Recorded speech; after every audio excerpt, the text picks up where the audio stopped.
বেটা তাহিরি আমাদের যায় বাড়ি পোড়া, আর বেটা গিয়াসউদ্দিন আর তাহিরি এই বেটা খাচ্ছে আলু পোড়া। আরে কথা কয় না কে? তোমাকে দিয়ে জাতির কি উপকার হয়েছে? কয়জন নামাজি হয়েছে, কয়জন ইসলামী আন্দোলনের কর্মী হয়েছে। নামাজ যেমন পড়া ফরজ, বেটা ইসলামী আন্দোলন করাও তেমন ফরজ। কয়দিন ইসলামী আন্দোলনের দাওয়াত দিয়েছো বলো? আরে কথা বলো না, ঠিক কিনা? বেটা হারামখোর, কোনো সময় নাচানাচি করে, কোনো সময় ড্যান্স দিয়ে, জিকির করে, আউল ফাউল শিল্পী গান গেয়ে ভাইরাল হয়েছে, ঢেলে দেই। আরে কথা বলে না, ঠিক কিনা? ইসলামের উপকার করেন এরা। আমরা দেখেছি এখন আবার আহমদুল্লাহ সাহেবের পেছনে লেগেছে। কিছুদিন আগে আমাদের আজহারি সাহেবের পেছনে লেগে তাকে দেশ থেকে বিতাড়িত করেছে ইন্ধন দিয়ে। কথা বলে না, ঠিক কিনা? তবে বরাবরের মতো আমরা আশাবাদী, এই যে বড় বড় আলেম যারা আছে দিন কায়েমের পক্ষে কথা বলুক, এটা আমরা আশাবাদী। কথা বলেন ঠিক কিনা? আমরা চাই দল মত নির্বিশেষে সকলে মজলুম আলেমদের পক্ষে থাকুক, কিন্তু যারা কোরআনের পক্ষে, হকের পক্ষে কথা বলে না, তার ওয়াজ পর্যন্ত শোনা জায়েজ নাই। কথা বলতে হবে, ঠিক কিনা? আমার ভাইয়েরা লম্বা নয়, হুজুর আসলে আমি ছেড়ে দিব। যতক্ষণ সুযোগ পাই একটু বলে নিচ্ছি। আপনাদের কষ্ট হচ্ছে? কষ্ট হচ্ছে না তো? আমার ভাইয়েরা, কলজার টুকরা আপন জনেরা, হযরত ইব্রাহিম নবীকে আল্লাহ পাক বৃদ্ধ বয়সে তিনি যখন বললেন রব্বুল আলামিন রব্বি হাবিলি মিনাস সালিহিন, আল্লাহ প্লিজ লেট মি সন, আমাকে একটা সন্তান দাও। আল্লাহ বলে ঠিক আছে, তোমাকে একটা ফাবাশশারনাহু বিগুলামিন হালিম, তাফসীরে বাইজাবিতে আসছে, আমি একটা পুত পবিত্র নেককার সন্তান দিলাম। সুবহানাল্লাহ কোন? ব্যাস, আই হ্যাভ ডিন দ্যাট। আমি স্বপ্নে দেখলাম।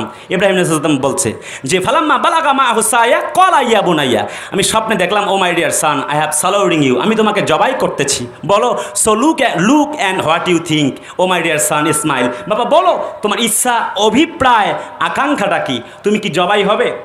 হযরত ইসমাইল আলাইহিস সালাম বলেছিলেন ক্বালা ইয়া আবাতি ফাআল মা তু'মারু সাতাজিদুনি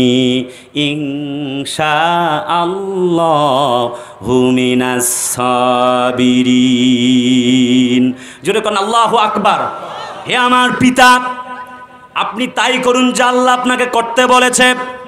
সুবহানাল্লাহ কোন? O my dear father Ibrahim, do that which you are commanded, ইনশাআল্লাহ you shall find me of আ সাবিরিন। আব্বা, আল্লাহ আপনার কি কইছে জবাই করতে? কয় হ্যাঁ বাবা। কয় তাহলে জবাই করেন, আশা করা যায় you shall find me of আ সাবিরিন, আশা করা যায় আপনি আমাকে ধৈর্যশীলদের অন্তর্ভুক্ত হয়ে যাবেন, ধৈর্যশীলদের অন্তর্ভুক্ত পেয়ে যাবেন। চিল্লে আর একবার কোন সুবহানাল্লাহ। তার মানে হযরত ইব্রাহিম আলাইহিস সালাম ইসলাম মানলেন, সফল হয়ে গেলেন। মূলত সূরা বাকারা তেলাওয়াত করেছি 124 নম্বর আয়াত। এখানে ইব্রাহিম আলাইহিস সালামের পরীক্ষাগুলির কথা বলা হয়েছে। আরে কথা না বললে কেমনে বুঝি? তার মানে ইব্রাহিমের সন্তানেরা ইমানের দাবি যদি কোরবানি হয়, সে দাবি পূরণে আমি তৈরি থাকি যেন ওগো দয়াময়। চিল্লায় কন্যা লিল্লাহে তাকবীর।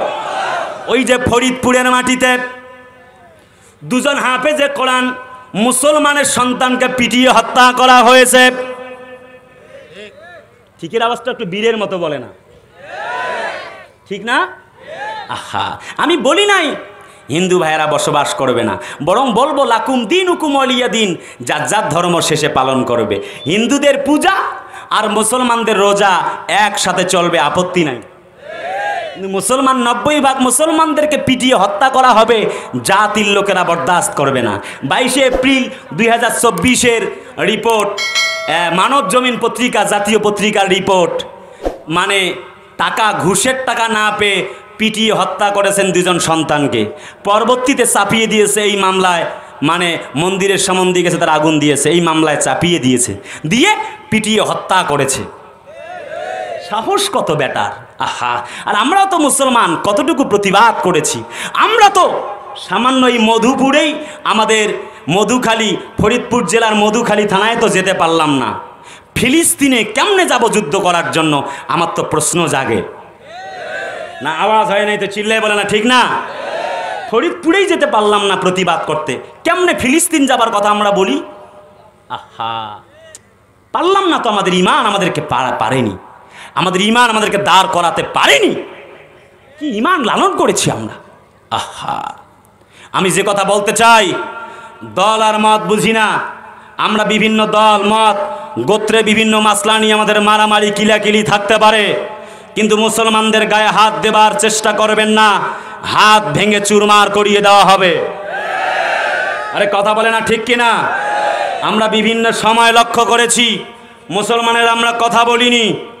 আমরা দেখেছি স্যার সলিমুল্লাহর পুণ্যভূমি ঢাকা বিশ্ববিদ্যালয়ে পূজা মণ্ডপ চলেছে, রং উৎসবের নাম, হোলি উৎসবের নাম দিয়ে পূজা মণ্ডপ চলেছে, রং মাখামাখি চলেছে, কিন্তু আল্লাহর কোরআন তেলাওয়াতের আসর, রমজান মাসের ইফতার মাহফিল বন্ধ হয়েছে। সলাতুল ইস্তেসকা তথা বৃষ্টি প্রার্থনার নামাজের অনুমতি হয় নাই, পূজা মণ্ডপের অনুমতি হয়েছে হাজারটা পূজার। আমরা লক্ষ্য করেছি মুসলমানদের প্রত্যেকটা কাজে বাধা দেবার চেষ্টা করা হয়েছে। আমরা জানিয়ে রাখছি আজকের এই সাতক্ষীরার হাজার হাজার জনগণের সম্মুখ পানে আজকে একটা কথা বলে যাচ্ছি। আমি আব্দুল কুদ্দুস সিদ্দিকী শাহাদাতের তামান্না নিয়ে বলছি, বুখারীর বর্ণনা, আল্লাহুম্মা ইন্নী আসআলুকা শাহাদাতান ফি সাবিলিক, আল্লাহ শহীদি মর্যাদার সেই মৃত্যু কামনা করছি, একথা ঘোষণা করছি, একথা ঘোষণা করছি। এটা হচ্ছে মুসলমানদের জমিন, শাহজালালের জমিন, শাহপরানের জমিন, শাহ মাকদুমের জমিন, কারামাত আলী জনপুরীর জমিন।